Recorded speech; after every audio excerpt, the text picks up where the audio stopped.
आप देख रहे हैं model activity task class 8 history को। 20 मार्क्स का क्वेश्चन पेपर है जनवरी 2022 का, और बांग्ला वर्जन का क्वेश्चन पेपर आपकी स्क्रीन पर दिख रहा है। क्वेश्चन नंबर 1, 2, 3, 4, 5 5 क्वेश्चन दिए गए हैं। इसी का हिंदी में रूपांतरण करके इसकी स्टडी पॉइंट सिलीगुड़ी आपके पास लेकर आया है। आप क्वेश्चन पेपर को देख लीजिए और उसके बाद में हम लोग इसका सॉल्यूशन शुरू करेंगे। अगर अभी तक आप इसकी स्टडी पॉइंट सिलीगुड़ी को सब्सक्राइब नहीं किए हैं तो तुरंत सब्सक्राइब कर दीजिए। लाइक करना बिल्कुल नहीं भूलिएगा। शेयर अपने दोस्तों से कीजिए ताकि उन्हें भी इसकी स्टडी पॉइंट सिलीगुड़ी के बारे में पता चल जाए और वे भी इसकी स्टडी पॉइंट सिलीगुड़ी से फ़ायदा ले पाएँ। तो चलिए बिन समय गंवाए शुरू करते हैं model activity task class 8 history जनवरी 2021 को। पहला क्वेश्चन है, रिक्त स्थान भरें। औरंगजेब की मृत्यु 1707 ईस्वी को हुई। यहाँ पर देखिए 1707 ईस्वी फिल इन द ब्लैंक्स करना था। तो अगर आप अपनी किताब का पेज नंबर आप देखते हैं तो आपको पता चल जाएगा कि 7 पेज में ये सारे डिटेल्स दिए गए हैं। ठीक है। प्लासी की लड़ाई 1757 ईस्वी को हुई थी, यह भी इसी पेज में दिया हुआ है। ठीक है, तो आप ध्यान से देखकर पढ़ सकते हैं। सी, राजा बली पुस्तक को मृत्युंजय विद्यालंकर 1808 ईस्वी में लिखी थी। ठीक है, यह भी आपकी बुक में पेज नंबर 6 में दिया गया है, आप इसको भी देखकर पढ़ सकते हैं। ठीक है, तो भारत के इतिहास लिखते समय मृत्युंजय विद्यालंकर ने इतिहास को महाभारत में राजा युधिष्ठिर के समय से शुरू किया और इसका अंत कलयुग के राजा बलि तक आकर समाप्त किया। ठीक है, तो यही है, राजा की कहानी बताने के लिए ही राजा बलि लिखी गई है।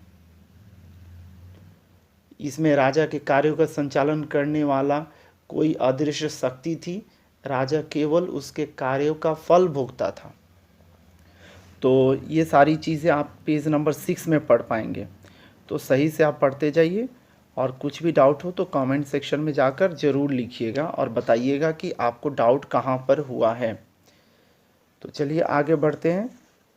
2 नंबर है क्वेश्चन जिसमें सही गलत आपको लिख के बताना है कि कौन सा सही है कौन सा गलत है। ठीक है, तो पहला ए नंबर है, एलन ऑक्टेवियन ह्यूम ह्यूम ने विलियम वेडारवर्न की जीवनी लिखी। तो यह गलत है। वास्तव में विलियम वेडारवर्न ने अपने लेख एलन ऑक्टेवियन ह्यूम की जीवनी में भारत में कांग्रेस राष्ट्रीय कांग्रेस जो है की स्थापना का श्रेय ह्यूम को दिया है, उसके बारे में उन्होंने बताया है। तो यह गलत है। बी नंबर देखिए, सुभाष चंद्र बोस ने 1936 ईस्वी में कांग्रेस के अध्यक्ष के रूप में इस्तीफा दे दिया, मतलब अध्यक्ष पद से इस्तीफा दे दिया। तो यह भी गलत है, क्योंकि आप जब स्टडी करेंगे तो आपको पता चलेगा कि सुभाष चंद्र बोस 1939 में ही कांग्रेस के अध्यक्ष पद से इस्तीफा दे दिए थे।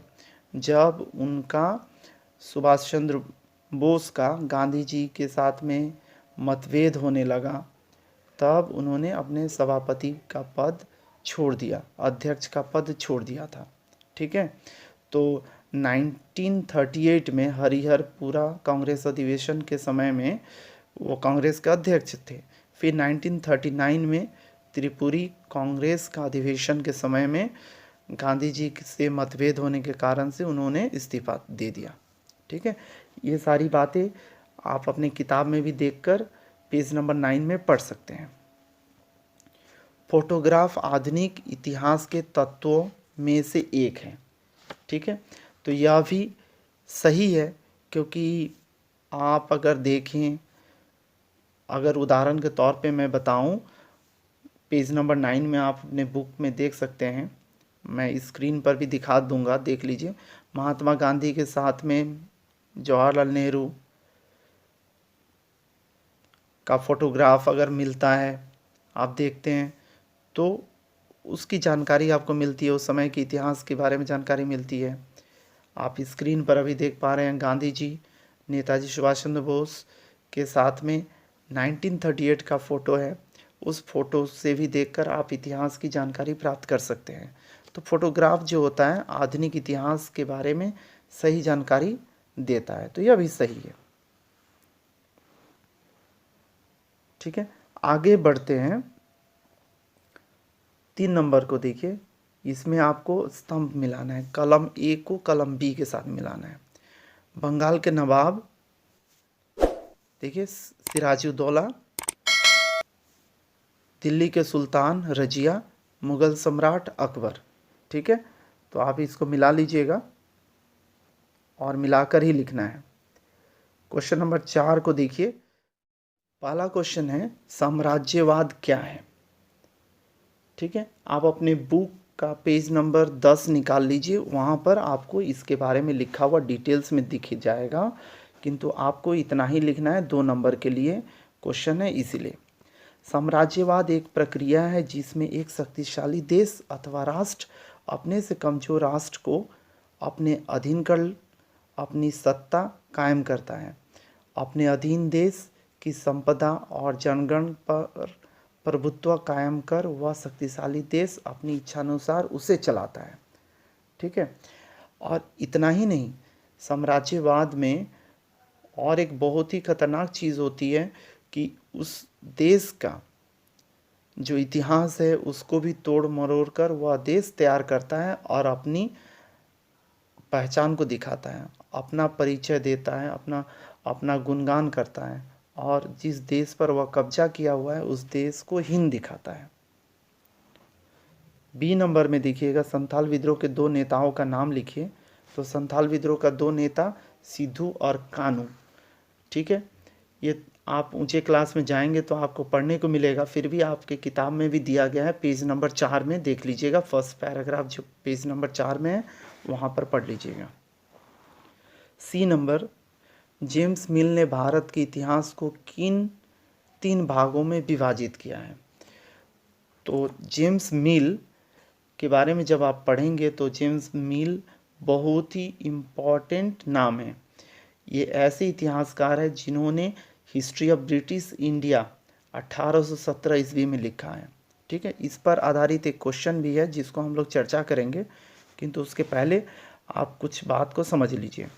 जेम्स मिल ने भारत के इतिहास को 3 भागों में विभाजित किया था, हिंदू युग, मुस्लिम युग और ब्रिटिश युग।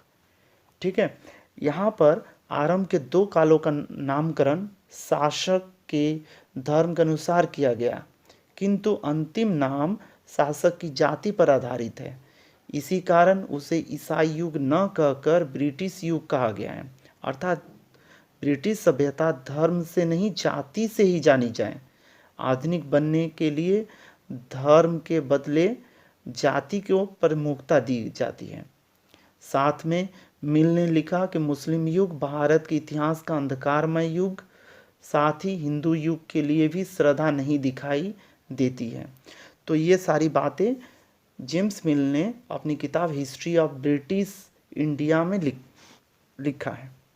ठीक है, तो आप अपने बुक का पेज नंबर अगर आप देखते हैं तो पेज नंबर 6 में ये सारी जानकारी आपको मिल जाएगी। क्वेश्चन नंबर 5 का भी डिटेल्स जो भी है वो भी पेज नंबर 6 में ही मिलेगा। क्वेश्चन नंबर 5 जो है बड़ा क्वेश्चन है, 5 नंबर का है। इसमें दिया गया हिस्ट्री ऑफ ब्रिटिश इंडिया किसने और कब लिखी, इस पुस्तक के लिखने का उद्देश्य क्या था। History of British India James मिल ने, जो एक इतिहासकार थे, सन 1817 ईस्वी में लिखी। हिस्ट्री ऑफ ब्रिटिश इंडिया पुस्तक के लिखने का क्या उद्देश्य था, तो इसको देखिए। हिस्ट्री ऑफ ब्रिटिश इंडिया पुस्तक के लिखने का उद्देश्य का मूल उद्देश्य भारत के अतीत की जानकारी को एक जगह एकत्रित करना, जिसे उसे पढ़कर प्रशासन से संबंध विदेशी भारतवर्ष के विषय में साधारण परिचय पा सकें, क्योंकि जिस देश और देशवासियों पर शासन करेंगे उस देश के इतिहास को भी जानना होगा। तो इन सारी बातों को जेम्स मिल ने अपनी किताब हिस्ट्री ऑफ ब्रिटिश इंडिया में लिखा और पूरी जानकारी इन्होंने उस समय ब्रिटिश इंडिया के बारे में इस किताब में दिया है। तो उम्मीद कर रहा हूँ आपको क्लास 8 हिस्ट्री जनवरी 2022 मॉडल एक्टिविटी टास्क समझ में आ गया होगा। फिर भी कोई भी कन्फ्यूजन हो तो आप कमेंट सेक्शन में ज़रूर लिखिएगा।